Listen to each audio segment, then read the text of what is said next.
Hi everyone, good morning. My name is Trevor Wallace, as you mentioned, and I'm the principal architect at Reflect Architecture.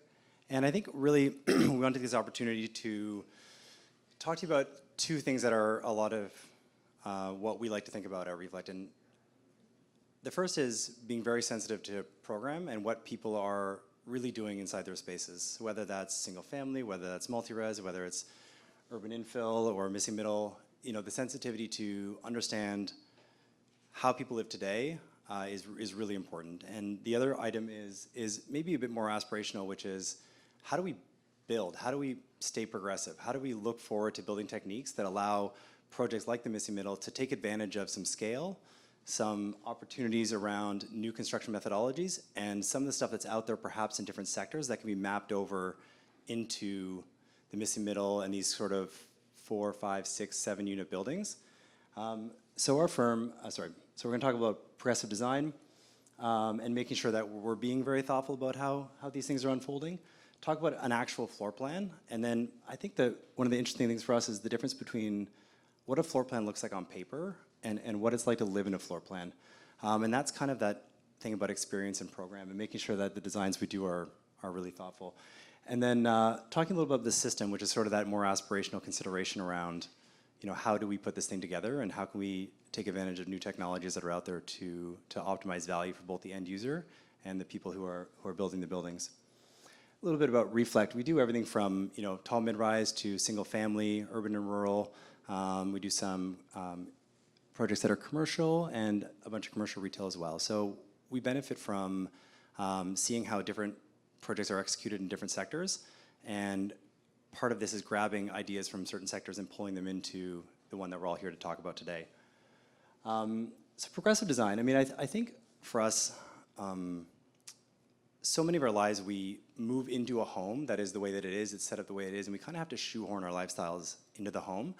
And when we're building new, and people who are looking at new spaces to live in, I think we want to all really identify what and how people live and how we can design around that. And so the image on the left, of course, is your traditional living room, which we all sort of probably grew up with. No kids allowed. You had to drag people there with, you know, hors d'oeuvres and stuff.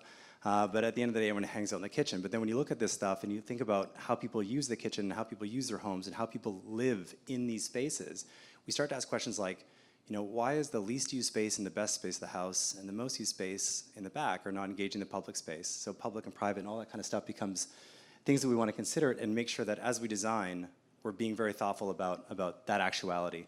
And then the other one is regarding construction methodologies. You know, everyone's very familiar with plates and dropped HVAC bulkheads, and when it's not a carefully coordinated RCP, the quality of the space is just substandard. It starts to fall away from opportunity.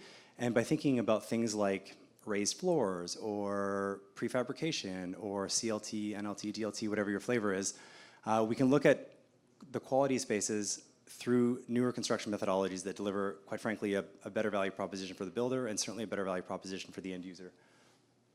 So we look at a traditional floor plan, and we've seen this 1,000 times. And I think, you know, when we start to think about where we like to live in houses and how things are private and how things are public, you know, the chances are that somebody's cooking there at that island and the front door opens and they're right there next to the hallway, or the bedroom that they like to have dark is right next to a bunch of big windows, and the bathroom is sort of in a dark hole in the corner. In the living room where you're trying to watch TV, you can't see the screen because it's too bright. Meanwhile, you're spending most of the time in the kitchen hanging out, entertaining, and you're really far from your windows. So one of the things we want to look at is just a quick study again on programs and architectural floor plans that maybe start to rethink this or challenge that paradigm. You know, an idea that when the front door opens, you don't see right into the most kind of intimate space of the unit that you're living in.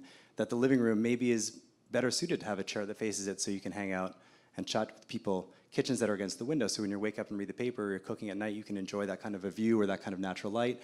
And then considering sleeping areas that, you know, use borrowed light and use this connection, and areas where bathrooms are maybe rethought to be broken apart in small suites, or where you can see the outside, but you don't have to be pressed against the glass. And then you can modify this a little bit, and you can look at other opportunities to do it. But again, just sort of thinking like, if I have a limited area and I have limited access to light, what do I want to be doing in my suite that actually has light, and what do I want to be doing in my suite that doesn't really need light?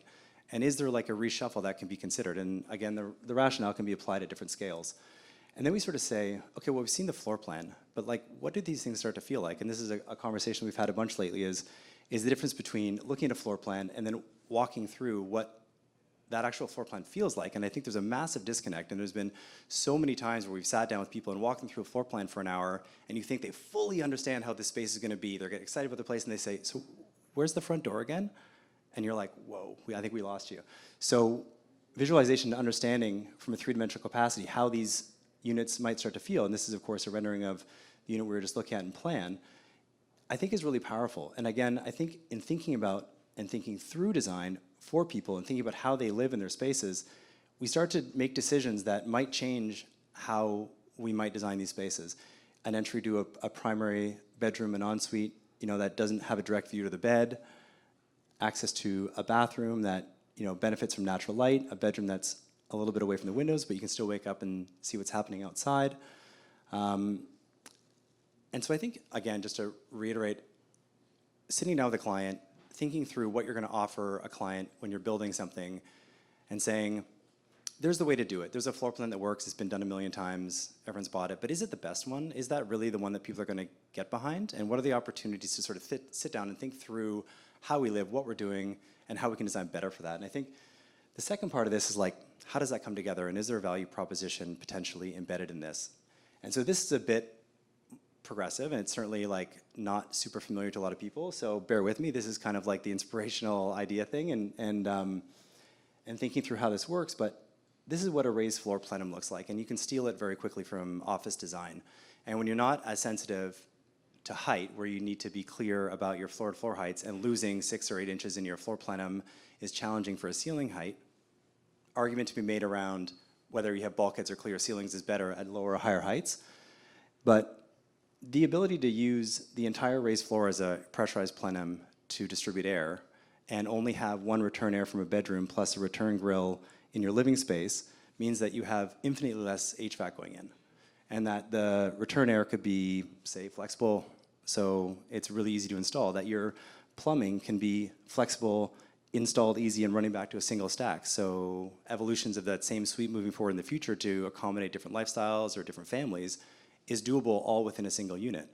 And in-floor plugs that run with BX loosely through the floor and don't need to go through stud walls, it just happens fast. The proof case isn't there for how fast and what happens when your construction schedule is able to take advantage of this kind of stuff, but there's a lot to be said for it, and we certainly have the proof case in commercial. So you drop those floors in, and then what if the wall system is already pre-established? BIM, 3D modeling, it's all there. Get some construction tolerances, and you start to put walls in that are, maybe they're CLT, maybe they're prefabricated and they click together, and you can come and install pre-hung doors and pre-hung wall systems, everything kind of T&Gs together, and all of a sudden your walls are now made of wood, which has all sorts of benefits for long-term upkeep, not to mention the quality of living in the unit is a lot different. Millwork comes in after that, and then furniture, and you have a very different lived experience. So I think the kind of thing we want to hit home here is that there's two things at play. One is that when we look to build residential units for contemporary living, we want to make sure that we're being very thoughtful and responsive to how people do truly live in their space. And the model that is so clearly laid out for us is probably not the best one.